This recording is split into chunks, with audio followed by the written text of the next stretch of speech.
Hello, everyone, and welcome to this week's edition of the Just Us Marks Wrestling Recap Show. I am the Athletic Geek, joined by EZ. Happy birthday to me. Yep. It was on Friday, but I don't care. Yeah. So, I'm we do now at have. the last stage of my 20s. Enjoy it. It goes by. I'm prepared to make that sacrifice. So, yeah, we have some stuff to talk about. We have a contest giveaway. If you've never seen the show before, this is the Just Us Marks Wrestling Recap Show. I'm Ed Easy at All In Starcast. We love wrestling, love talking wrestling, love sharing love for wrestling with each and every one of you out there. However, just like each and every one of you out there, we are just fans. Our opinions are that of any other fan. We avoid insider terms because we are not insiders. We are not wrestlers. We are just a bunch of marks, as the kids say these days. But one thing I wanted to get into personally before we get started, because we're going to talk about something that is not going to be happy for a lot of people and not necessarily in the way we normally talk about things. We've all heard, I would assume so if you're watching a show like this, about everything that has come out on Vince McMahon. We are aware of everything that has happened. For the record, I think Vince McMahon is a horrible, horrible person. And I hope that justice is served and my sympathies go out to the victim and I stand with the victim. But, and this is not taking anything away, I just want to say this to the wrestling community at large.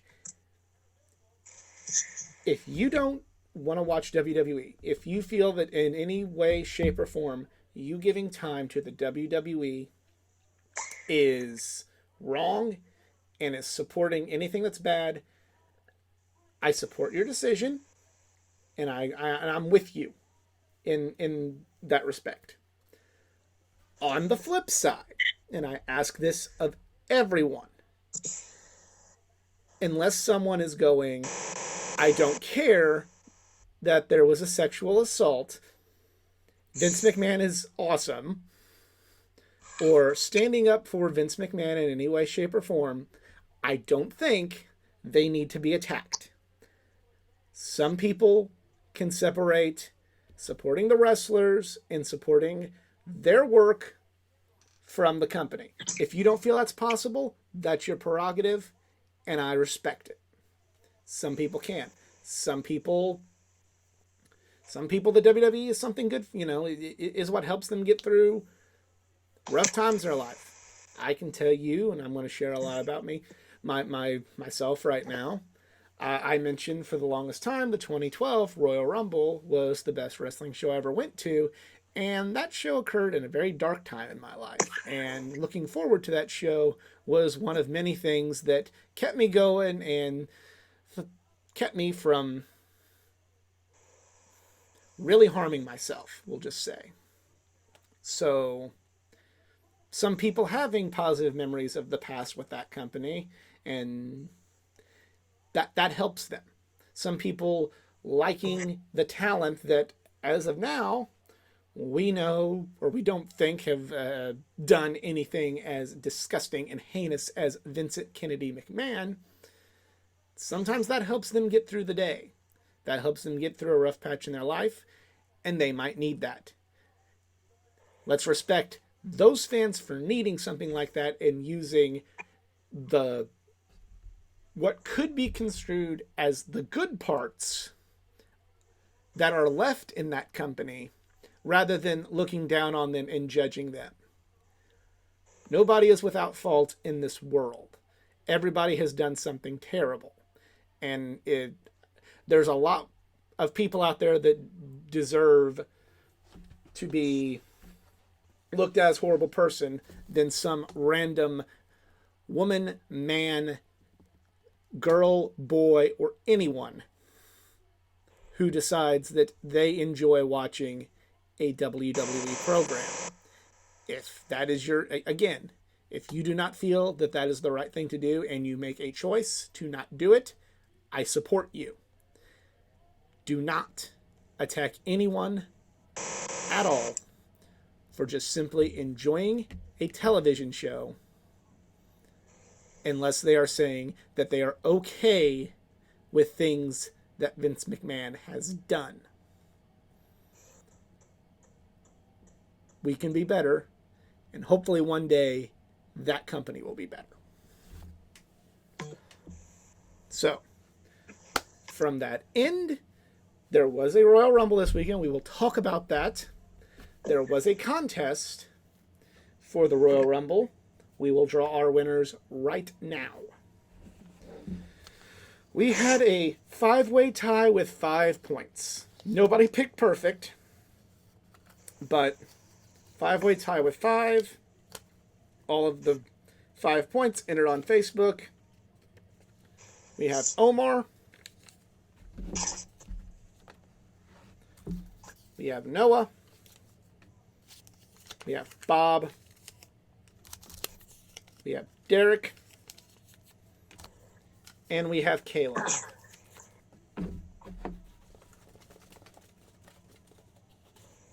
So while we're waiting, what'd you think of my belated Christmas present for you? That was good. That was good. Thank you. That was good stuff.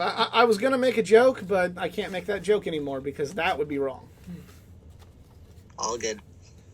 Or make a comment that was once a point of making fun of someone, but I just don't really feel like doing that because that's giving that man too much right now. Yeah. All right. Draw for third prize first. And the third prize goes to Omar. Congratulations, Omar. Golf clap. Second prize goes to... So if I play Derek? sound effects, we might get copyright. First prize goes to Noah. So, Noah in first. Derek in second. Omar in third. Omar, you win a comic book, and your comic book is Robins, #1. Ooh. Derek, you win a comic book and a figure, and your comic book is Batman #111, and your figure is a Sheamus figure. And, I'm gonna start looking up the comic books that you got. What's the Robin's #1 one? There was a story of all the different people that were Robin coming together. It's a 6-issue miniseries, and it's the first issue of that miniseries. So you're starting off with #1. So Omar, if you like it, you'd be able to track down, possibly, at your local comic shop or online, the rest of the series if you like it and you're interested. All right. Noah's comic book is The Batman Who Laughs #5. Unfortunately for Noah, he's smack dab in the middle of a 7-issue miniseries, but if you're interested, you can complete that. Sheesh, what a cover. Your figure is a Randy Orton figure. All right, I bet you want to give that away big time. Yeah, there's a lot of figures in there. Gotta find your size shirt, because I believe I remember your t-shirt size. Yep, this is the right bag for your t-shirt. And the t-shirt you win is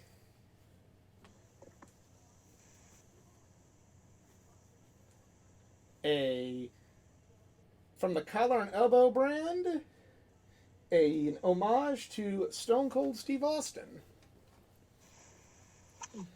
Alrighty. And the bonus prize, since you beat me, is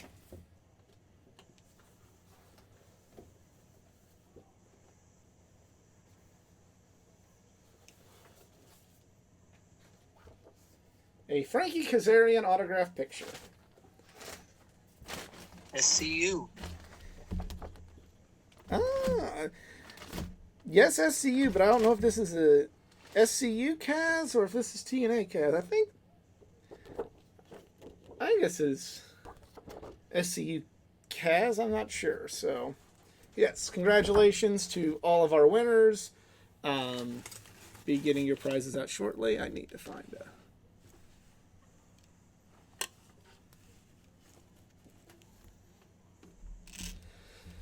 Slide these over in the desk right here.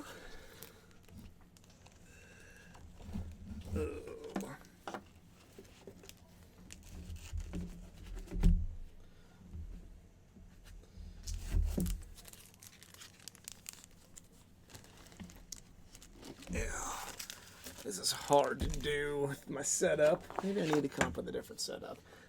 Let me know if you would like to see a different setup.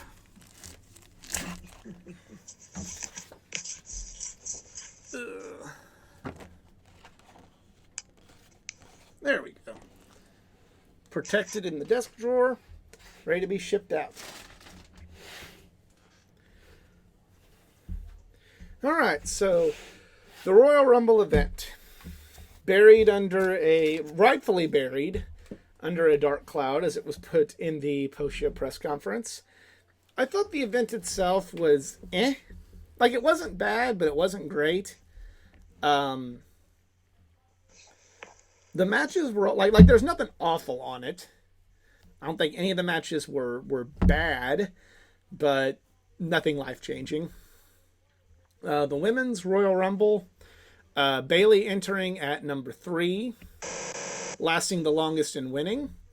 Thought that was a lot of people thought it was going to be Becky Lynch. So this is one instance where going in a different direction. There is a storyline set up, so it's not out of the blue, but it also wasn't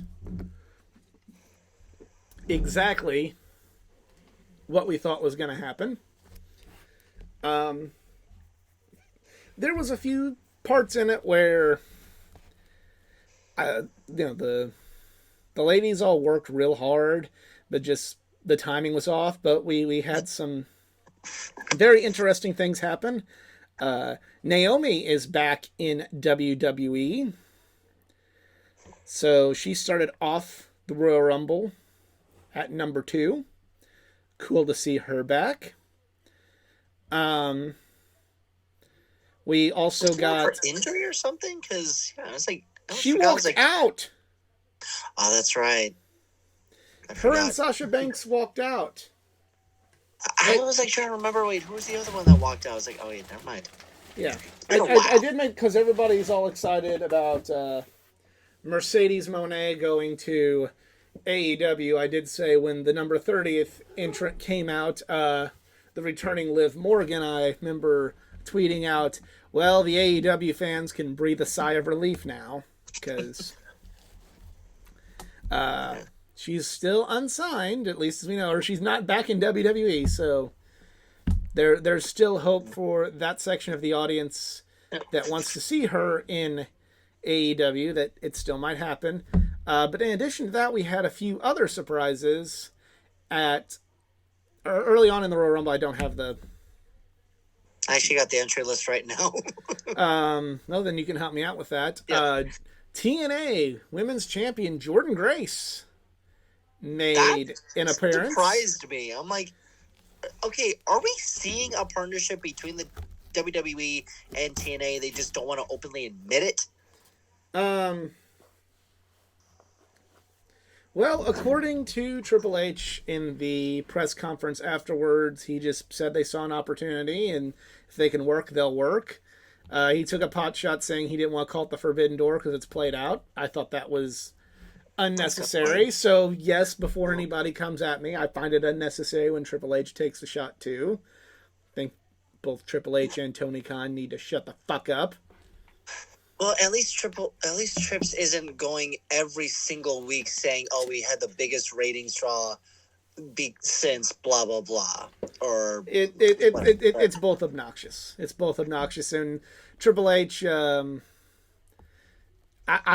kind of going back to the Dark Cloud when he was asked about the lawsuit with Vince McMahon. He said right now he chooses to talk about the positives, which it's a non-answer, and Tony Khan gives non-answers, and I don't, I Yeah. get it. Don't like either one of them. I do feel like, even if you can't talk about it, I feel like he could have said, like, due to legal issues, I can't talk about this right now. Instead of just That's another basically thing. instead of basically Especially, saying, like, we had a great week, like, that's ignoring it too much, and it's wrong. It's very wrong. there is one thing on like you're ignoring it, but like also at least like tiny bit address it. Be like, we understand what's going on, just legally. We don't want to talk about it. We just want to talk about the Royal Rumble. That's it. That Because would have been like, it would have been, he still have been criticized because, I mean, everybody would have said, like, and this isn't a wrong way of thinking, but it's just maybe not always the way things are going to play out in a business world, right, wrong, or indifferent.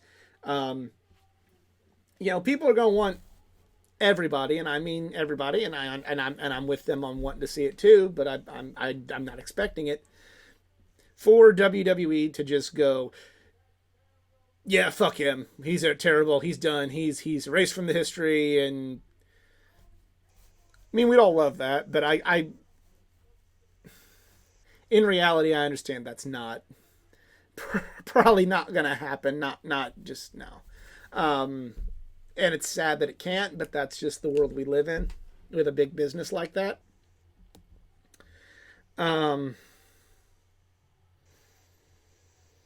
But yeah, he could have said a little bit more to maybe hold. Cody Rhodes gave a non-answer when he was asked about it, but Cody Rhodes gave a much better answer, where he talked about how maybe now with the way the locker room is, there'll be more accountability. A non-answer, again, it probably wasn't the fuck Vince McMahon answer we all would have liked to have heard, but it was something a little bit more there. um, but but again, as far as we know, like the current talent, again, as far as we know, they have nothing to do with what as far as we know, and that's the thing, like we don't know how. As far as we know, the big question now is like, how much Triple H know? How much could he have done? How much did he do? Did he fail to do? And honestly, like when I first heard about it's not wrong to speculate. I don't want to speculate on that right now. I just don't. If he knew and let him get away with it, then he deserves to be fired just as much as Vince McMahon. If he did more than what we thought, good for him, I guess. I don't know. The one person, and this is just my only take on this whole allegation stuff, because we know Vince has done the stupidest of shit for decades, and the one person that honestly I just feel bad for the most is Linda. Yeah. How do you put up with this amount of toxicity for decades? Working marriage, unfortunately. Like, you got two amazing kids that basically made WWE the way we love it with Shane and Stephanie. Now, both of them, they're not part of the company anymore, sadly. But with Linda, it's like, how do you put up with this crap? I would straight up ask her, why? Like, working marriage. There's a. We're going way too much in a rabbit hole. I know. All the powerful people that do this kind of shit, and they stay together for the sake of image and the sake of looking good in public. See Bill and Hillary Clinton. It's as if they don't think the word divorce doesn't exist. But that doesn't look good when they're both trying to get ahead. Like I said, see Bill and Hillary Clinton. Yep.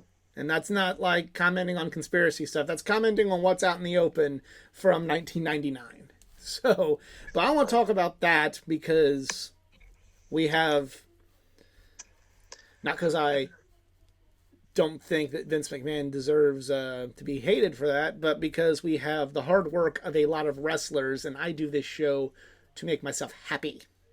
Yeah.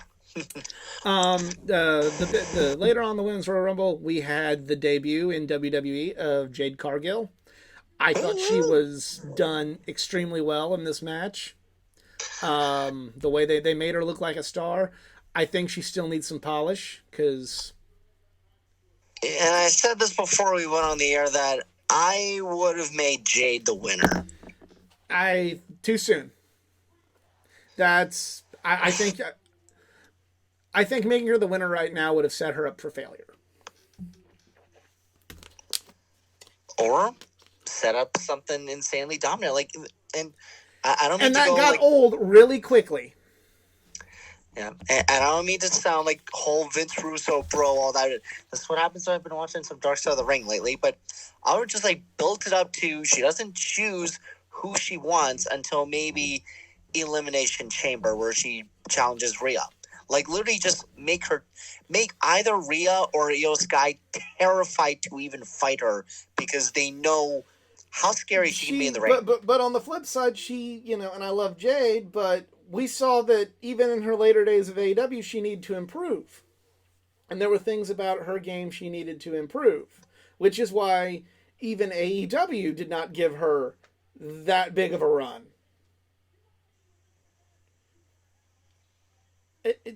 I'm just saying, like, notice she didn't go after Britt or Thunder Rosa at all. Yeah, there's a booking decisions that I think it's a booking decision, but I think it's also because Jade is not yet.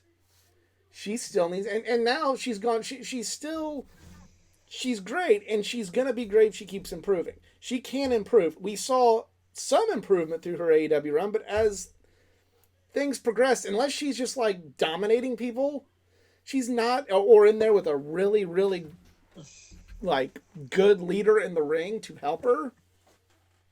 She's not on that level yet. She can be. I think some NXT time would be great for her because one, she needs it, and two, she's wrestling a different style. She's wrestling a whole different way than what she's used to.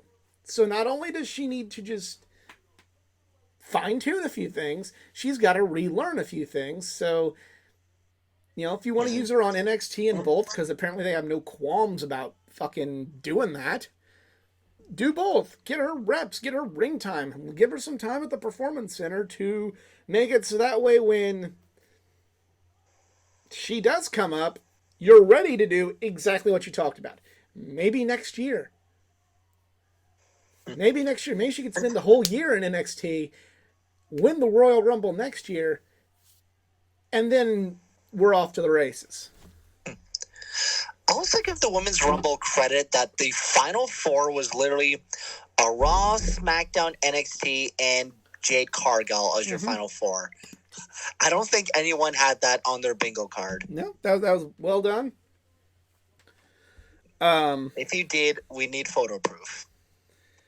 But, yeah, well done. Women's Rumble, very good.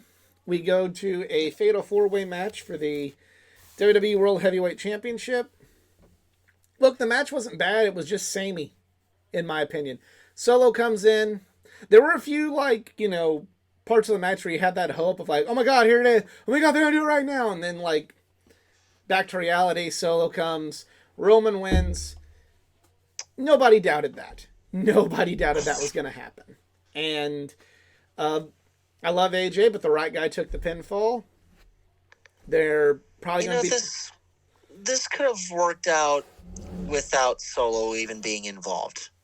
Yeah, but I mean that's the formula, and because they're sticking to it. I don't like it, but they're fucking sticking to it. Like, this is the Roman formula I'm basically seeing: is Roman versus Guy, great match. Roman gets dominant, then another guy gets dominant, and then Roman tries getting some close wins, but doesn't work out. Then the other guy looks like he's getting close wins, and then suddenly the bloodline gets involved. I'm like, for God's sake, I really hope someone in the next few weeks or so will call out Roman saying, you can't win a match without the bloodline even being involved. Actually win a match without anyone involved. We have 69 days to WrestleMania. That could happen before his next defense in WrestleMania. You never know. That could probably happen on Monday. Who knows? Someone will call him out for it. Who knows? Maybe but, Cody. Like I said, it was it a bad match? No, it was just samey. Then we go to the match with Easy's favorite wrestler of all time, U.S. title match. U.S. title match: Kevin Owens versus Logan Paul. I thought it was a great match. Or maybe a good match, not really great. I thought the ending was well done. Yes, it was a DQ, but the way they did it was perfect. Because obviously they're wanting to keep the belt on Logan Paul because they want to have him take that belt into WrestleMania. And Philly is going to try to kill him. I mean, shit. It's Philly. It's Philly. Yep, there you go. Like that's all I'm going to say. That he's going to get the loudest boos of the night, probably, and there you go. But the thing that I liked about it was KO was still going to win the match. Like, so Kevin Owens doesn't look bad. You got to have your cake and eat it too. If you're going to have Logan Paul probably build up to losing that belt at WrestleMania, maybe, who knows. The speculation, the fans will think it's going to be LA Knight. He gets a big WrestleMania moment. He gets some mainstream attention. I'm not saying... You know what? I will say, actually, I think LA Knight and Logan Paul at Mania, I think that'll happen. Yeah. So, LA Knight gets some mainstream exposure, and he would be great at that, just with how charismatic he is. He gets a moment beating the outsider and taking the U.S. title back into the fold. But Kevin Owens, with all of this yesterday at the Rumble, he looked good because he dominated the match. He just forgot that he kind of bent the rules a little bit, and the way the referee did the count was perfect. 1, 2, he was just about to hit 3, saw the brass knucks, called for the bell. It's an old school... fuck it, the bad guy won kind of thing, but the good guy still looks good. Hey, it was... It's what the match needed to be. Got to read the Eddie Guerrero book of cheating. Yeah, you got to get rid of those... come on.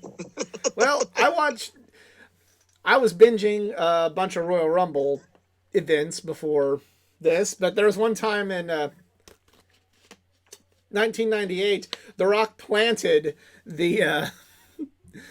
brass knucks in Ken Shamrock's tights, and then after Shamrock won, he told the ref to check him, and then they found the brass knucks, and even though Shamrock didn't use them, he still got disqualified. So I think I remember seeing a clip of that. Yeah, brass knucks leading to a DQ non-win, DQ win at the Royal Rumble is nothing new. Well then.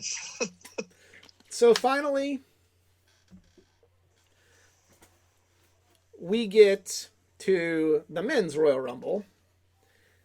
Number 1, Jey Uso. Number 2, Jimmy Uso. Nice little new spin on Demolition being 1 and 2.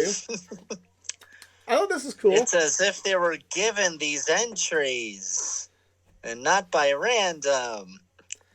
I'm being sarcastic. So you can say that about any time there's randomness. I know. In pro wrestling. Whether it's WWE or AEW or New Japan or TNA or anyone. So we have the return of Andrade to WWE in this match.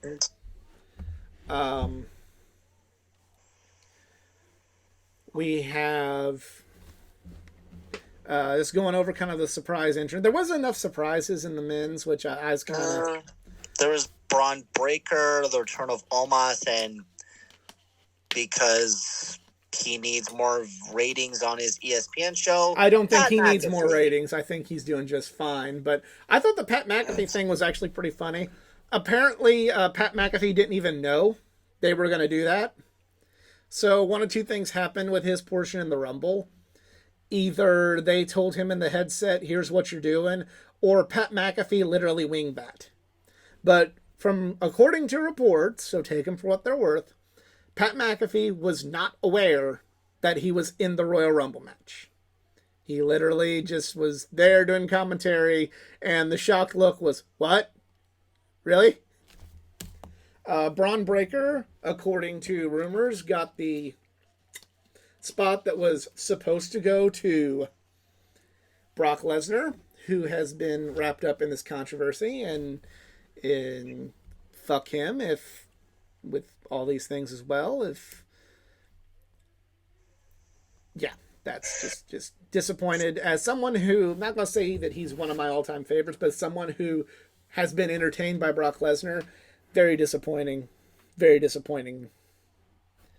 But Braun Breaker looked great out there, and dude's the future. The other thing is, damn, if it would have been Brock, we would have got Dominic eliminating Brock, and that would have been hilarious. But hey, still good showing for Braun Breaker. Cody Rhodes came in, I believe, at number 20. You got the list there in front of you. Yeah, he was on number 15. Number 15. So he had a little bit harder of a road this year. Had a little bit harder, harder roads to the top, you might say. Number 27 was CM Punk. I thought it was clever to be with CM Punk being number 27, and my feelings on Punk haven't changed from when he was in AEW, so don't misconstrue that. But I thought it was cool he was number 27. One, because that was for the longest time like the luckiest number. So many people won from that spot. And two, that was also, correct me if I'm wrong, that was the date that he walked out, or was the last time he was in a match in the Royal Rumble, so it worked out really well. Yeah, 2014, which was on my birthday, January 26th. 26th. So 27th was the day he walked out. So, actually, it was the 27th annual Royal Rumble. 27th annual Royal Rumble. That's pretty funny. 27th was the day Numbers he walked out so on WWE. Cool. So, it was a nice little core. And 27 for the longest time among old school wrestling fans was the luckiest number. So, clever. Royal Rumble 30th was Sami Zayn. I was happy to see Sami, but damn, I was hoping to hear the coin drop and Okada come out. So, but once again, AEW fans can breathe a sigh of relief that he's still on the market. Okada is doing some TNA stuff. He finished up. He's finished up with TNA. He's going to finish up with New Japan, and then we'll find out whether he goes AEW or WWE. Depending on what report you read, it's either, both are pretty much. There's conflicting reports, so I don't take any of them seriously. So there you go. I stopped taking them seriously. Comes down and also, to and just one quick note on R-Truth for once again just stealing the Rumble by accidentally entering in the Women's Rumble without realizing you're in the main event. You're in the men's. And he got eliminated by Nia Jax without even being in the match. But yeah, R-Truth's a national treasure, and we should all respect him for that. Men's Rumble match comes down to Cody Rhodes and CM Punk.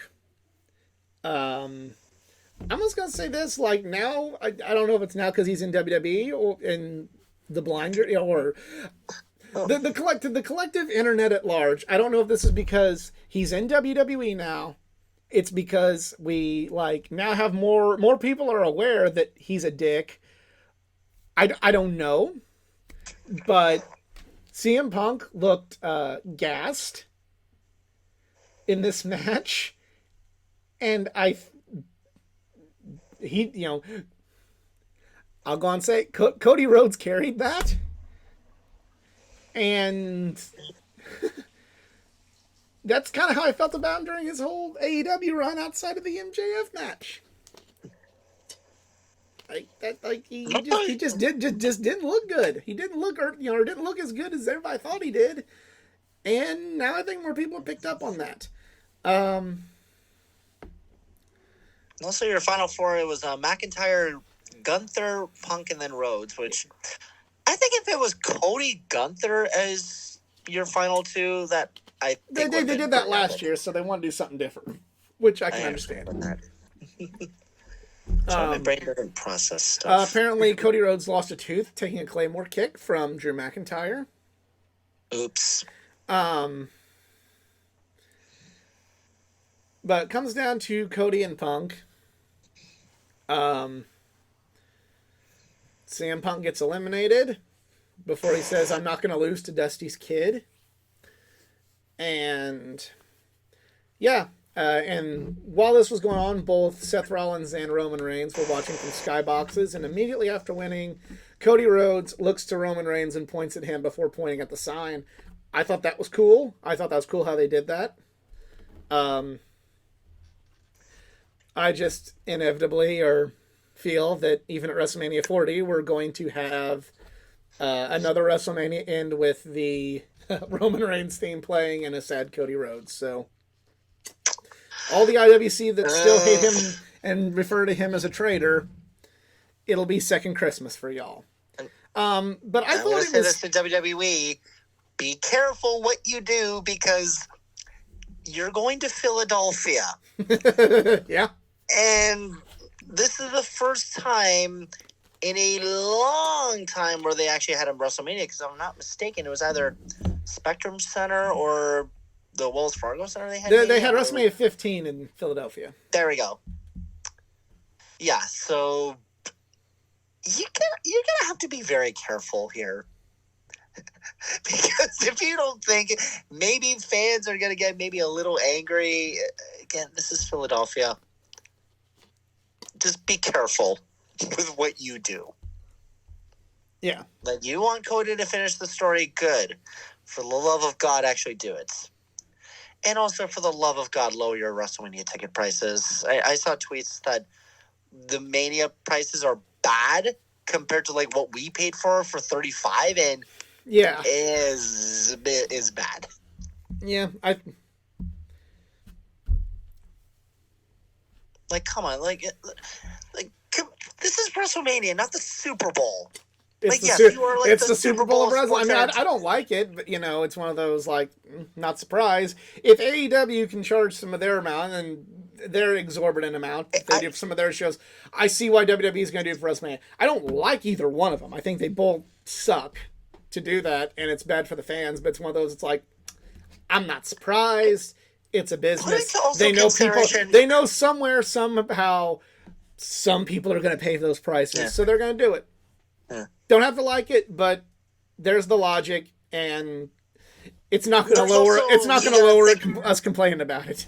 I know, but you also got to think of the logistics on fans that are actually trying to travel for this. Like, I agree with everything you're saying. It's just everyone around the world. It's a business that knows that they know people are going to pay it, and they know they're going to make money. So WWE is going to do it. That's been their MO literally forever.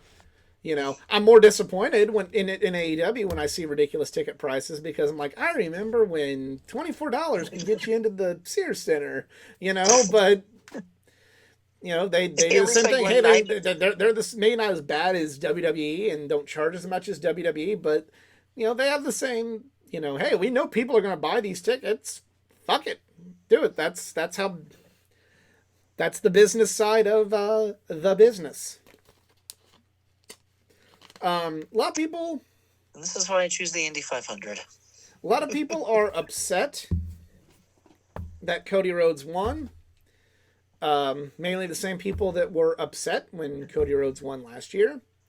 And the same people who are upset that Cody Rhodes does anything other than be forced to put the Stardust costume back on and be buried. Sorry, I'm breaking one of our rules of avoiding insider terms. See, believe it or not, people, but he's doing his job. Mm-hmm. He's a fighter. He's a wrestler. And here's something else, because and we talked off camera about this, because Easy's been binging Dark Side of the Ring and learning more about everybody's favorite Vince Russo. Here's the thing: Vince Russo's MO was, you won't expect this, bro. It's a swerve, and you didn't see that one coming, bro. Sometimes the predictable road is predictable and correct for a reason. Because we saw with how CM Punk changed over the course of that match, where it was, yes, him and Cody had a back and forth on Raw. Was what it was. I thought it was good, not great, but they had a back and forth. We saw during the back and forth CM Punk go from respectful to slightly more disrespectful to, by the end of the Royal Rumble, he became, when he made the I ain't losing to Dusty's kid, He became completely disrespectful by the end of the match. CM Punk is better suited for a story arc of being desperate to get into that main event at WrestleMania and having to go to the bad side or become unhinged to get there than what Cody Rhodes, who's, yes, all of the smart, intelligent people on the internet will go, that's cliche and that's bad, but he's doing his job of being a top good guy and selling a lot of merch and getting a lot of people to cheer his name, including children, which is a big driving force to making money in pro wrestling. So Cody being the battle-tested, here I come, makes more sense, and here I come and here I'm going to fight to do it. And CM Punk having to be desperate makes more sense. Then it just makes more sense. Thought it was a good call. Sorry, not sorry if you don't like it. And just FYI, I watched the entire promo, if you want to call it a promo battle between Cody and Punk. I really didn't feel any pumped up. Like, okay, to me, like, this was the WWE. The way I see it is this was the WWE version of CM Punk's first face-off with MJF. Some people really liked it and overrated it, and I'm just like, it was okay. Like, it was overhyped and it was on a standard that, to me, it was never gonna live up to. But the WWE side's going to overrate that one, just like the AEW side overrated his one with MJF, the first one. Yeah. So, there you go.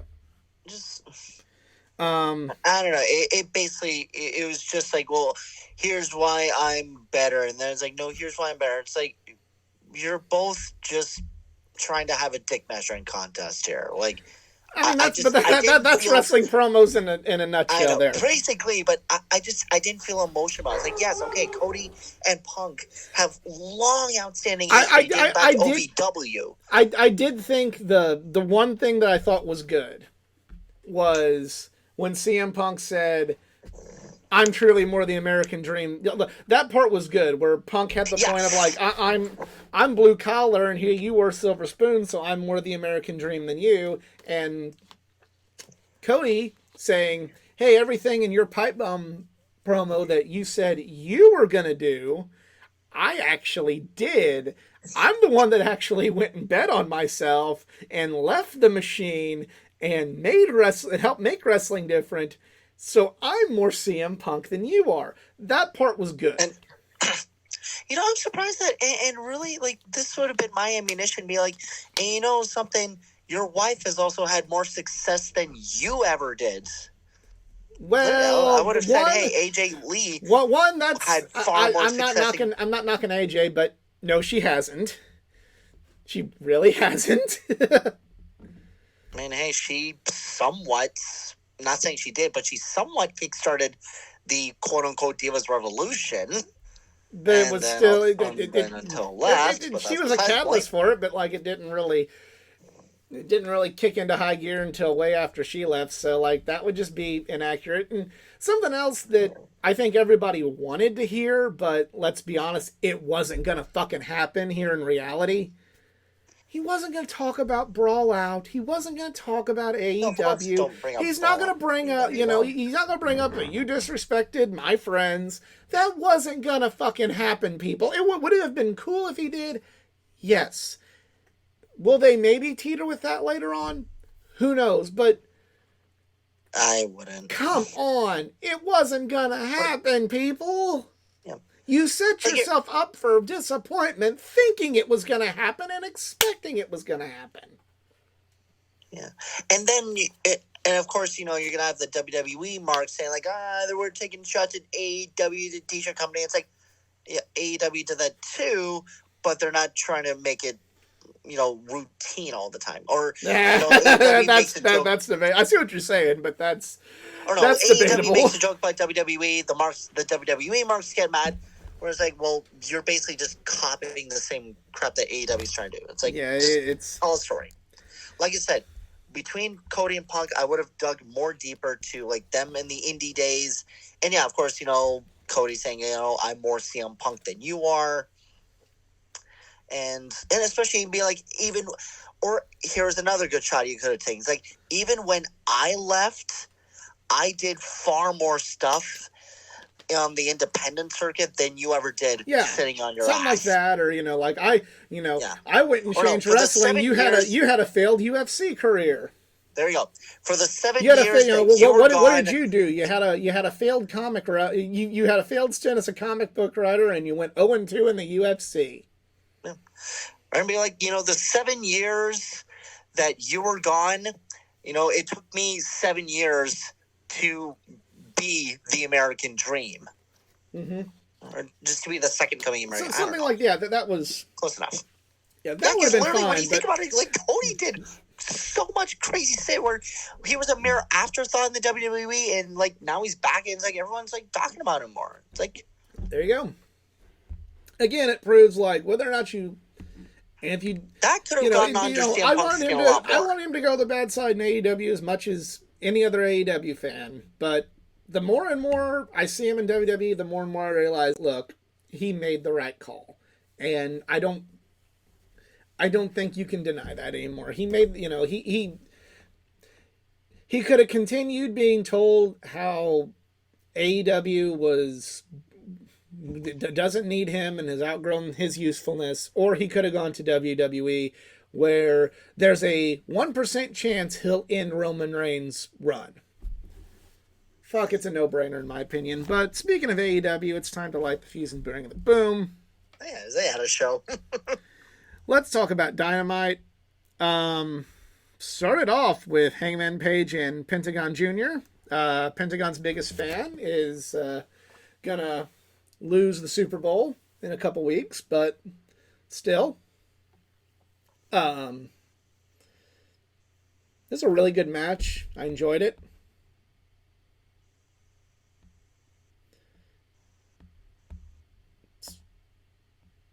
Had Wardlow and Trent Beretta.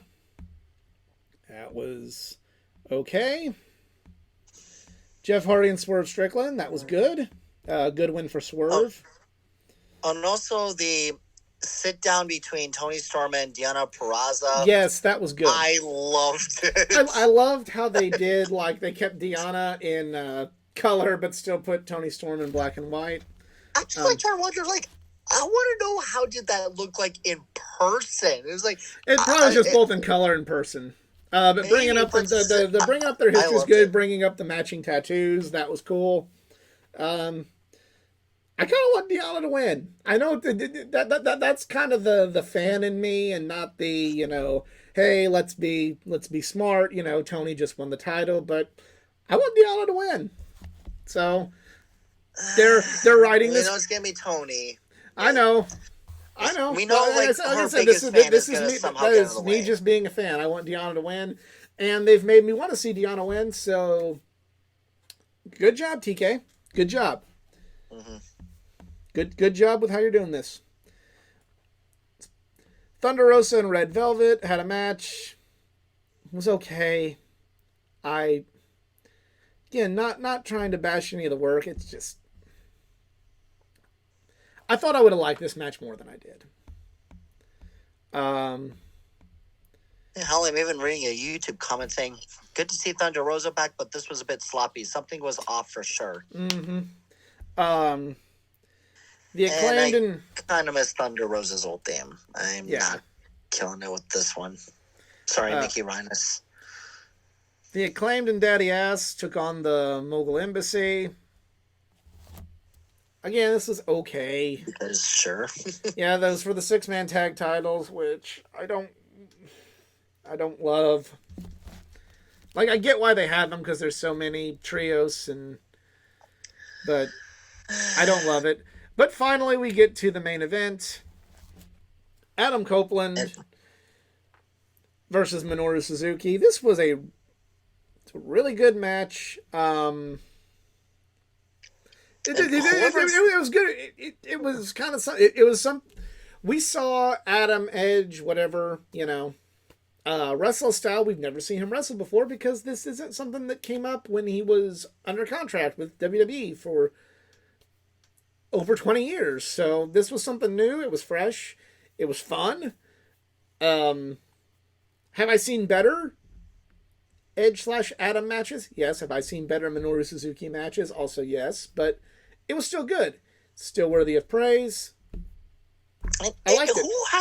Who seriously had this on their 2024 bingo card of seeing Adam Copeland Edge against Minoru Suzuki? Like, Yeah. no one would have ever dreamt that. And when I first heard about that, I'm like, oh my God, why am I not in Savannah for this? That was unfortunate. There was also a opening segment with Hook and Samoa Joe we've got to talk about. Decent segment. I still think Hook shouldn't win the title from Samoa Joe. I think he's still a year or two from being world champion, but you know, they're building Hook up, and they're building him up in a good way right now to eventually be in that position. So kudos.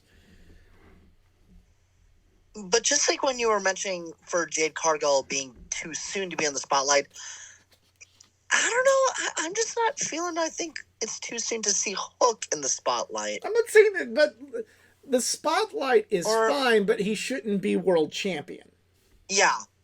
If this was maybe against Christian Cage, or I think inevitably, because at Revolution we are going to see Roderick Strong versus Orange Cassidy. I think inevitably Roderick's going to beat Orange Cassidy for the international title. Maybe come Wembley or All Out time, we can have Hook win a real belt. A real title, like the international title. Sort of the TNT Championship. That could happen too, but I think inevitably Edge is going to win that, or Adam, or whatever. So it would be it'll be easier to have Hook beat a bad guy for it than to have Hook a good guy, and he should remain a good guy. It would be easier and better to have Hook beat a bad guy wrestler for their title than for him to either turn, which I think would be a bad call, or wrestle another good guy like Adam. I'm going to slip up and call him Edge. Just, Taz did. Yeah. 25 years of being in my head. That's going to be hard to forget, and unlearn. Now we talk about Collision. I was at Collision last week. Yeah, they were in St. Louis. Yep. And when Tony Khan came out to address the crowd, we just chanted pay-per-view at him. No more blowing smoke up our ass, Tony.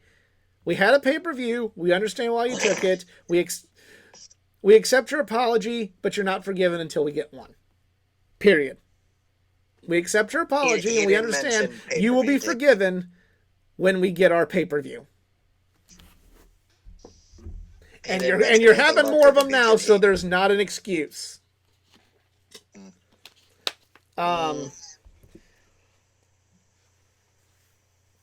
So Collision, literally just watch this. Mox and Claudio wrestled Shane Taylor and Lee Moriarty. This was a good match. Played off of Lee and Mox on Rampage. Good match. AEW International Championship match. We had Commander challenge Orange Cassidy before the match. The Undisputed Kingdom, which I don't like. I'm just gonna be straight up honest. I don't like the Undisputed, not in the like the way MJF was, where I'm like, oh, you motherfuckers.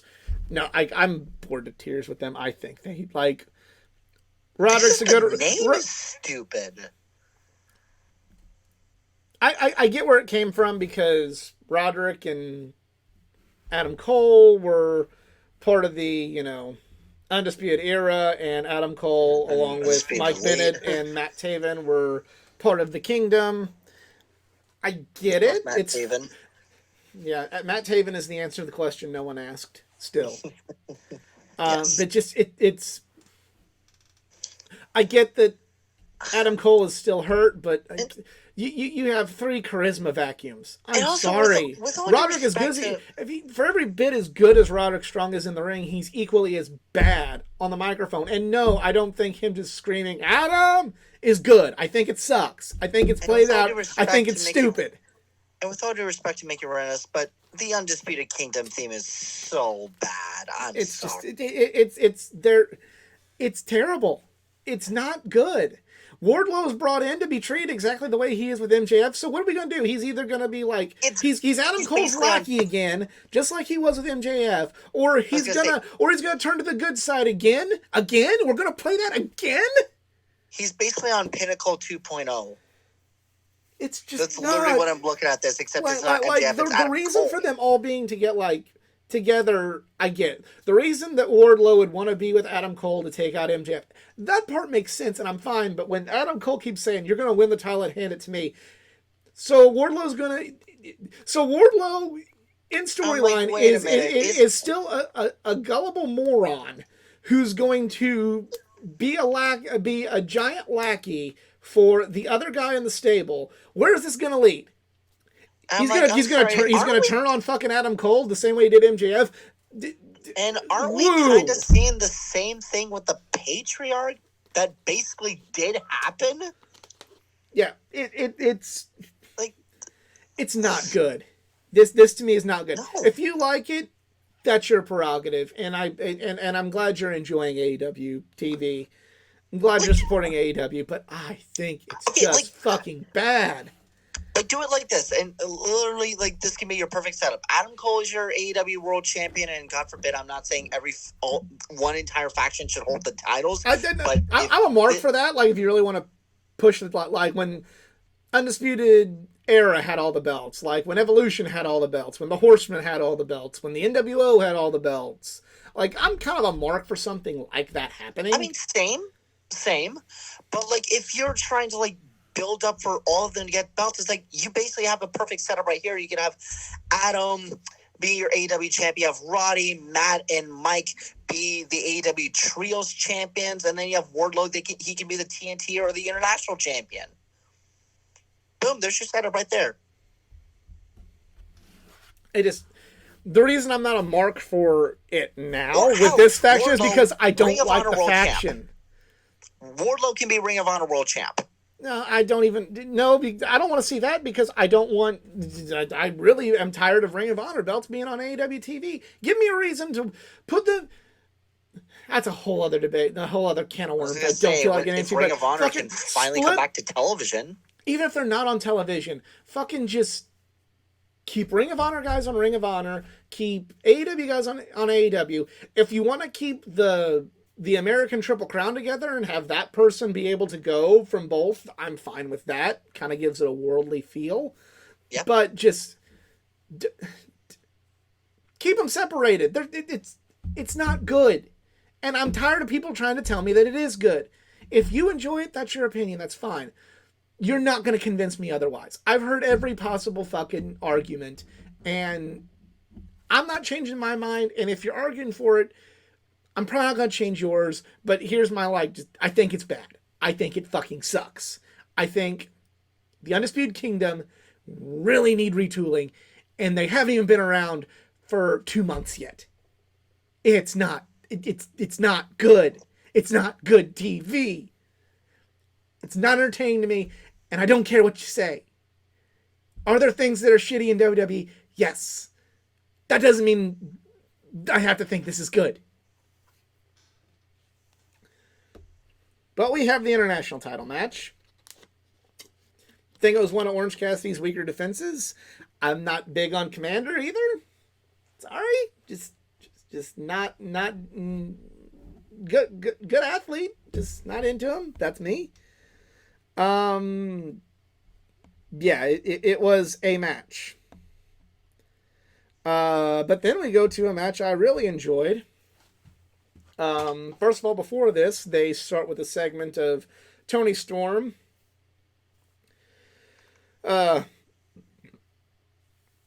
talking about how she's going to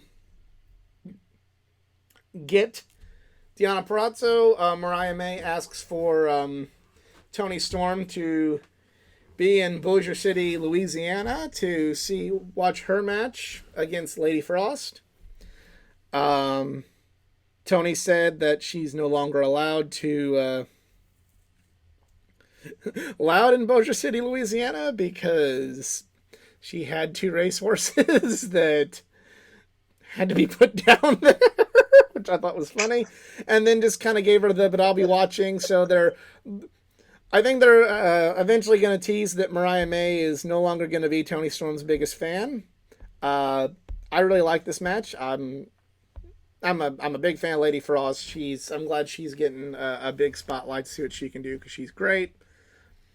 Mariah May, not too shabby herself. This was a good match. Really good match. I'm still not kind of going over on Mariah May. It's like, oh, like, I'm Toni, I'm your number 1 fan. It's like, oh, we're doing this gimmick again. That's just me. Eddie Kingston and Willie Mack had a match. Willie Mack messed up his knee and did a moonsault, and I feel like at that point in time the match should have ended. It did not, and the match suffered because of it. I'm a total fanboy for Eddie Kingston, but even I will admit this was one of his weaker matches. But Eddie Kingston won, so yay.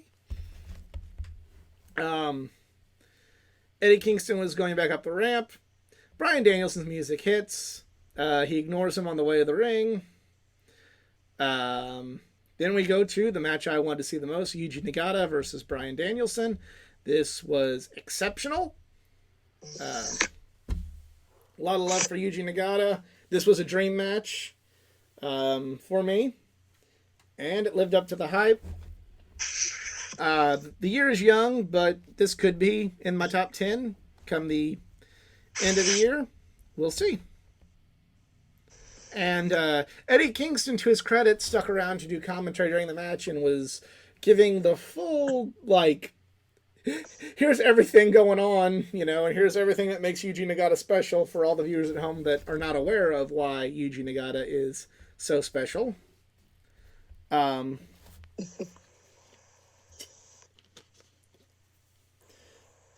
Serena Deeb came back. Quick match, but had a really good promo afterwards. Really, really happy to see Serena Deeb back. Big fan of hers. Then we come to our main event. It was an Escape the Cage elimination match. So the ending of the match was cool, where everybody was gone except for Daniel Garcia. Daniel Garcia had been attacked earlier in the match. This part I like. I'm gonna go with what I liked, what I didn't like. Daniel Garcia was attacked earlier in the night. Made it seem like he wasn't going to be able to wrestle. It looked like Mark Briscoe was going to take his place, but then the House of Black jumped Mark Briscoe, threw him off the stage, so FTR was going to have to go this one alone. Then eventually Daniel Garcia came out. Everybody had escaped, and it left Malachi and Garcia. Malachi was going to leave after Garcia was missed by Julia Hart. Garcia says, "Come here and finish me off." Garcia is able to turn that around, escape the cage himself, win the match for his team. That part was good. I don't like matches like this because it's just kind of like you escape and then you're gone, but then your partner's in there alone. It's kind of an overcomplicated match. It was the kind of match that, you get these on video games, and then you'd escape the cage, and then your partner would be so inept that you would lose the match. So you'd basically have to let your opponent escape, and then... I hate the matches on video games, and I hate the matches in real life. I'm just not into this. To me, if you're going to do, a big cage match... If you're going to do, a big multiple-team cage match, you got to do pinfall or submission. That's just my opinion. Don't like this type of match. Don't care where it's from. Don't like this type of match. And it suffered because of it. I guess maybe Tony wanted everyone to go home happy. The ending was fine, and the right team won. I'm fine with that. Like all of that's fine. Just the match itself is just kind of too sloppy and weird, and I don't like it. It feels like a weird. I know WWE did things first, so they deserve the blame for this stupid idea. But like, it feels like a real convoluted TNA, TNA in the late aughts bunch of meshing of bullshit, and I don't like it. Don't like it at all. As big of a week as it was in wrestling, I think as far as just the shows themselves, it's like across the board, like all shows are like B minuses at best. Like, and there was it was a roller coaster. Like, this part was good, this part wasn't that good. This part was good, this part wasn't that good. And that's across the board. One thing I do want to point out, and that's just in ring. I'm not talking about any of the awful things that have come to light. Yeah. I'm just purely from television perspective. Yeah. The one thing I did want to point out, this was from the previous collision, because apparently I saw this was like going everywhere on my Twitter, was one of maybe the most bizarre promos that I couldn't stop laughing from was the peculiar mind of Danhausen from their weird segment called Unresolved Mysteries. Yeah, we saw that last week in the arena. That was pretty good.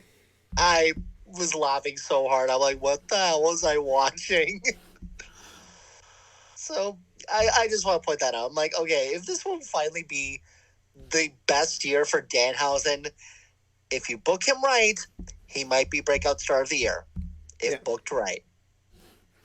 So for the love of God, do not fuck up Danhausen. Don't fuck up Danhausen. Very nice, very evil. And he still wants his blimp. Yep. Question number 1, where is my blimp? Question number 2, give me the blimp. Oh, God. All right, and that is the show this week. Thank you all for tuning in. Congratulations to our winners. If you enjoyed, please like, share, subscribe for more content. Follow me on my social media pages. Tell me how awful I am with my takes. Facebook.com/AthleticGeek89, Twitter @Athletic_Geek89, and Instagram @AthleticGeek89EZ. Social media, if you please. Yes, you can follow me at the Twitter. I don't give a shit that it's an X. I'm more of a vowels guy. But anyways, so you just follow me on the Twitter at the ERIKZARINS. And then just a quick little racing shout out. Congrats on Penske for winning the Rolex 24, and for Joseph Newgarden, you are now an IndyCar champion, Indy 500 champion, and you just won the 24 Hours of Daytona, which that is freaking phenomenal. Yes. And also thank you, Geek, for sending me the Christmas presents. Yes. Hope you enjoy those. Yes. There's a bunch of Indy cars, and I like it. So just like Danhausen, if you want to send him bags of money, just send me boxes of Indy cars. Yes, and we'll all be happy. Yes. All right, so for EZ, I'm the Athletic Geek. We are just Marks, and we're out. Have a good one.